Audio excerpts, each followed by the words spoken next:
Hey, how's it going, Universe? Shaun here from ZooBox doing another daily movie review. Today we're going to be talking about Spike Lee's recently released The Five Bloods.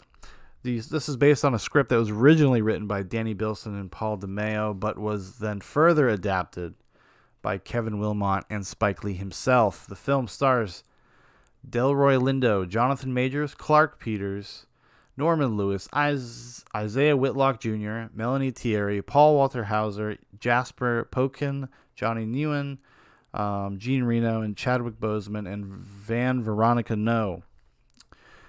And the synopsis is four African American vets battle the forces of man and nature when they return to Vietnam, seeking the remains of their fallen squad leader and the gold fortune he helped them hide. Just before we get into the movie itself, I just kind of want to put into context my experience or my feelings about Spike Lee in general. I'm actually a pretty big fan of especially the early part of his career, probably up until about, I would say, the 25th hour. It's probably the last one that I really, really loved. I really respected and appreciated. And then since then, he's made these very reactionary, reflexive, kind of overtly activist films. I would argue that his early films were also kind of had a tinge of activism, but I think it was almost like he had more confidence to leave it in the subtext, which, in my opinion, when I watch movies, it makes it way more effective. When you have to go into this kind of proselytization mode and you have to kind of spell it out for me, it loses me a little bit. I feel like I'm being talked down to in a weird way. A lot of the other movies he's made, even something like Black Klansman, which I think is overall a pretty good movie. I really liked Black Klansman, but he just couldn't help himself. He has to directly tie it to modern politics. He has to directly tie it to certain living figures, rather than just kind of let the story do that for him. It's because they are interstitial moments that don't actually feed into the main narrative or the story you're being told. He's making a direct comparison by showing a picture or a piece of footage or whatever. And The Five Bloods he does the same thing. He does a lot of the same kind of tricks that he's been using over the years, excluding his awful remake of Old Boy, which was his attempt to make a studio movie. He had a great cast for it, but that movie is awful. He's just, Spike Lee's one of these guys. He's like kind of on a tour. He needs to do his own material. Him coming in and doing a studio movie is just so fucking boring. And Old Boy was awful. So I'm sorry, everybody. Old Boy was not good. But The Five Bloods is the same. He does a lot of experimental stuff or quasi-experimental stuff when there's constantly changing the aspect ratio, the types of film stock. He's trying to kind of tip his hat to a lot of other movies, like Apocalypse Now is very heavily nodded to. I would say that there's this other movie called The Treasure of Sierra Madre, this old 1948 John Huston movie with Humphrey Bogart is also you could tell is a huge inspiration for the story, because a lot of the things that happen in the story kind of mirror what happened in that story. So much so that actually, because I had never seen The Treasure of Sierra Madre, but after I watched this, I was really compelled to. So a few hours after I finished The Five Bloods, I just went and sat down and watched The Treasure of Sierra Madre. And I'm going to do another video talking about that, so I'll save it for then. But so he's drawing from a lot of other filmic references. And sometimes it works and sometimes it doesn't. Sometimes it feels a little cloying, a little too obvious maybe for my taste. Because he's trying to almost do a shortcut, a cheat. He wants to put you in a place and time and a feeling without actually doing the work with the story itself. And I don't want to say that's lazy, because I think, as a filmmaker and a lot of film fans, they just get excited when they see these references. It is a heuristic. It is a tool that's there that can be used. And I think it's sometimes, like I said, sometimes it works here. Sometimes it kind of is more distracting. I would even see there's almost like the Queen of Africa references, another Humphrey Bogart movie I kind of picked up on a little bit in terms of their journey. So it's got some interesting stuff when it's coming from that, if you understand the references. And having watched The Treasure of Sierra Madre afterwards, I can definitely really, really tell. The thing that this movie lives and dies on, though, is its characters and the chemistry between the actors. And I will say this. if for no other reason you check out this movie, check it out for the performances. Delroy Lindo gives one of the best performances of his career. I've always been a huge Delroy Lindo fan, and it was nice to see him get something fucking meaty and just like really be able to go for it and really create a character, and because he has such a amazing screen presence. He's done a lot of like bit parts. He's always kind of the second banana, and here he kind of gets almost like a starring role. He almost has the biggest role of all the characters. And then it's got a few of the alum from The Wire. This is Clark Peters and Isaiah Whitlock Jr. If you're familiar with The Wire, they're from The Wire. Clark Peters is another guy that I just adore. Such a fucking fantastic actor. He's got such weight, such gravity, such like almost like this weird nobility about him. You just immediately like him. And they're the reason to watch the movie. Their interactions, their chemistry, the kind of life they bring to the parts is really incredible. It's going to be some of the best stuff that'll probably going to be on screen this year in terms of an ensemble. I mean, I got to tip my hat to Spike Lee. Like, he really nailed it with his stuff, and the dialogue and the conversations and everything is so spot on. It's so good. Because it's got kind of an interesting structure, because it's not a Vietnam movie.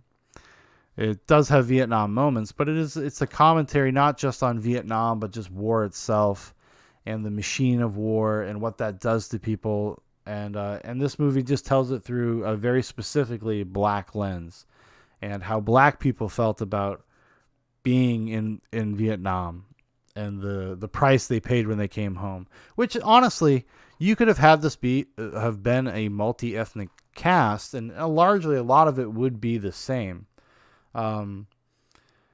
But I would say that it is interesting just to see it from this perspective, and these like, now that they're all old men, these older black guys, they've lived like this life, and the Vietnam War is only a small part of it, but it is this kind of bonding thing, and it is very specific to them and very specific to, I would say, their race and the culture around that. And it was interesting to see, because it has a character that's kind of a stand-in for every different iteration a person could have become. The most surprising character to me was Delroy Lindo's, because they basically just did an open like Trump guy. Even so much so he wears a Make America Great Again hat in the third act of the movie. He's just an openly Trump dude. And he's just all about kind of getting his, and it's my time, and I've been screwed over so many times by politicians and policies and laws and all this bullshit and these bad communities that, he kind of, like, I think a lot of poor people, and I say this as a poor person, like, kind of hung their hat on this notion of what Trump could have possibly represented or done for people. I mean, you can argue back and forth whether or not he was successful, but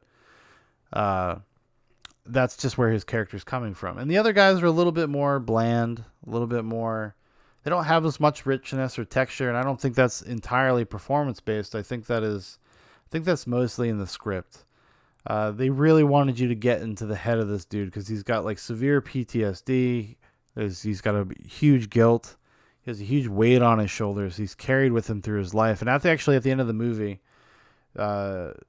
his son, who is another one of the characters in the movie that ends up tagging along with these four older guys, he writes him a letter. And it's like such a beautiful, like, not just apology, but an acknowledgement of who he was and what led him to be who he was. And when the things that affected his life and how that affected his son. And it was really touching. I got a little choked up when I was watching it, and a lot of it is Delroy Lindo. I mean, I've said it before already, but he is such an enigmatic presence. You cannot take your eyes off of him, and Spike Lee did justice by him. He's got some amazing scenes. He's got some sort of Dark Nights of the Soul scenes. There's a whole sequence towards the end of the movie that is basically Delroy Lindo walking through the jungle in Vietnam and just giving a soliloquy. It turns almost Shakespearean at some point. There's a lot of layers to this movie, you know, and this is based off my first impression. You know, I've only watched it the one time, but so I'm sure there's a lot more to pick up on and a lot more stuff going on. So you got to take this for what it is. It's a first viewing review, but it is just incredible, and the Shakespearean nature of it was not lost on me in terms of like there is a tragedy to this man, and there is a tragedy to where he ends up and how he ends up there. But the fact that he kind of knows himself beyond his impulses, which is shown at the end of the movie through this letter, is really beautiful. And I think they do a really great job with him kind of, excuse me, struggling with himself, struggling as a man, as a father, as a soldier, trying to kind of make his way through this journey. And everybody else is great too. This is not to take away from the rest of the cast. Like Clark Peters delivers a fantastic performance. I mean, the guy is always so fucking solid. Clark Peters is one of those guys. I'm just saying, he's just got the stature. Just like immediately you respect him, or immediately you respect his presence. And Isaiah Whitlock and Norm Lewis, they're great supporting characters. They're there for different reasons, but they're there to show different layers and the different variables, the different iterations of what happened to men post-Vietnam, what happened to black men post-Vietnam. Some were very successful, some kind of just maintained, some went crazy, you know? So it ends up, there's just a lot of interesting juxtapositions in the movie in terms of where people are coming from and how they feel about life in general in the world. And it always goes back to this experience in Vietnam and the what was set up for them by meeting this man, Stormin' Norman, who's played by Chadwick Boseman, who actually, I would say, if I were to say anybody was kind of not great, it would be Chadwick Boseman. It's hard to stand next to people like Delroy Lindo and Clark Peters and look good. So I can't blame Chadwick Boseman totally, because I like Chadwick Boseman. I think he's a great actor. But I kind of didn't buy him in the role in this movie a little bit. And when he was there, it all felt a little flat. But I understood like kind of the metatextual message. And he's fine. He's like this mythic character in their lives. He's almost, in the movie, he's presented as a mythic character.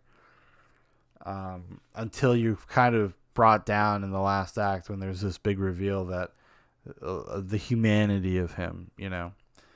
But there were some weird things. I did not love the way Spike Lee sometimes acts, at least as of late. He's a little revisionist when it comes to history, and drawing some weird parallels between like communism and the black experience and and the plight of the people of Vietnam was just a little heavy-handed to me. I mean, like, I kind of understood what he was saying, but at the same time, I was like, these are not analogous, not in the way you're expressing it here, because they wanted to have this kind of larger sense of community between the Vietnamese people and African Americans that served in Vietnam, and I just didn't buy it. Honestly, I thought it was a little frustrating because so much of the movie is spot on. So much of it is so good. And these other things feel like just author insert. Here is the point. Here is the message. So at times it felt a little too heavy-handed. And I thought that was distracting because it's there. It's there and it doesn't need to be explicitly told to you. Like, you get it.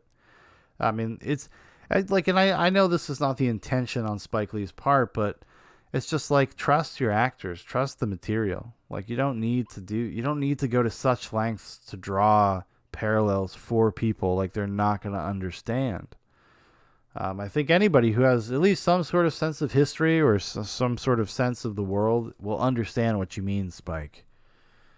You know, I'm sure you would discount this opinion, but I'm just telling you, you know, trust yourself, trust that material, trust your actors.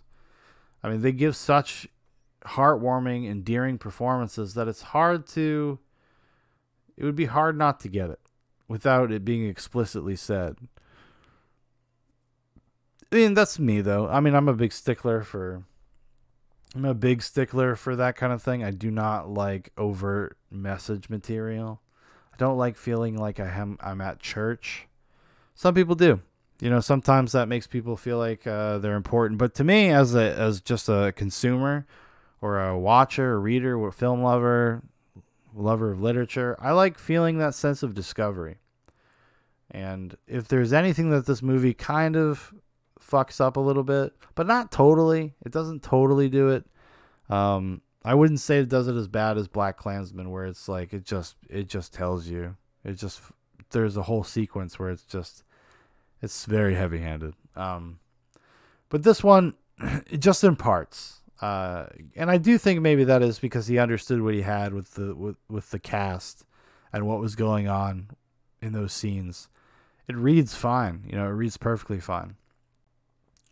I'm definitely probably not of the political persuasion of Spike Lee. He seems like he's gone a little champagne socialist in his older years. That definitely shows up a little bit here and there. It's a very pedantic and childish kind of view of the world at times. But whatever, you know, everybody's teach their own. Everybody's got their own voice, their own experiences, and I was happy that this was as coherent as it was. I didn't really know much about it when I watched it. I'd heard about Delroy Lindo's great performance, and that's what drew me to it. That's what was put me over to watch it. Because I'm not like such a Spike Lee fan that I'm just going to watch something immediately as soon as it comes out. I assume I would have gotten around to it eventually. But I'm such a big fan of Delroy Lindo that it became a must-watch. I got to watch this today, immediately. But yeah. So I would say it's more than worth your time. It's one of the best things he's done in 20 years. Flaws and all, one of the best things he's done in 20 years. I think there's enough to totally grasp onto and find something in. It would be, you know, it's a little messy. It's a little all over the place. It might even be a little too long at the end of the day. And I think if you had cut out kind of the weird overt messaging stuff, like there's this whole subsections of the movie where you have like a radio DJ in Vietnam that's telling that was broadcasting during the Vietnam War about what was happening in America, like MLK being assassinated and all the civil unrest and what was going on, as a way to instigate kind of violence in between the ranks of American soldiers. But in the movie, it doesn't present it that way. It presents it almost as like brothers, sisters, like we are with you. This is happening to you, even though they're kind of using it as a device for manipulation. So I thought that was I could be misreading that. You know, I'd be happy to be wrong about that, because I think I will actually revisit this probably sometime in the near future. I was really intrigued by it, and even though it didn't completely work for me, I was definitely intrigued by it, and it gave me a lot to think about. It gave me a lot to think about in terms of just the Vietnam War, not, you know, a subject that has been fucking beaten to death in Hollywood, and I think Spike Lee actually brought a different, fresh perspective, which is not something I really expected Spike to be able to do with this material. Maybe that's naive of me, maybe that's unfair. But he did, and I think he achieved his goal. The idea of these guys being older men and coming back and having to kind of face their past, it's not something I think I've ever seen in a Vietnam film. I could be wrong. I'm sure somebody else has made that, but I haven't seen it. So I'm not wrong about not having seen it. I could be wrong about it not existing. Because it's you know, it's like watching one of these movies with a bunch of like space cowboys or Las Vegas, but a good one, and one that actually has some pathos and something to say about the world.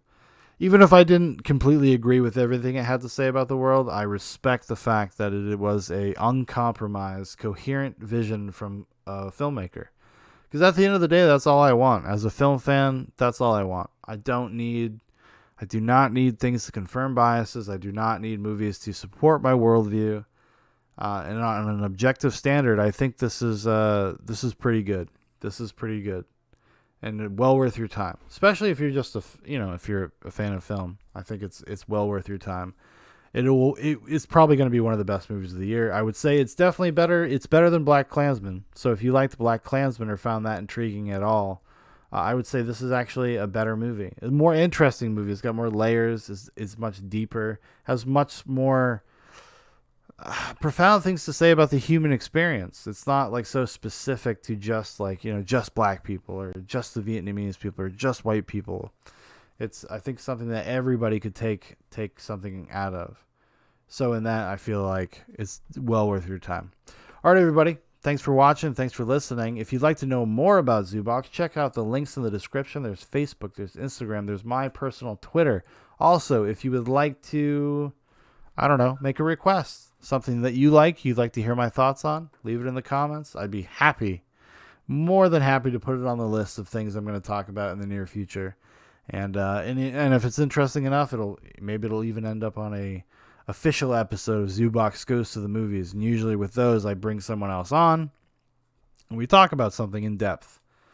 And it's a lot of fun. So, all right. Thank you, everybody. And we'll see you tomorrow.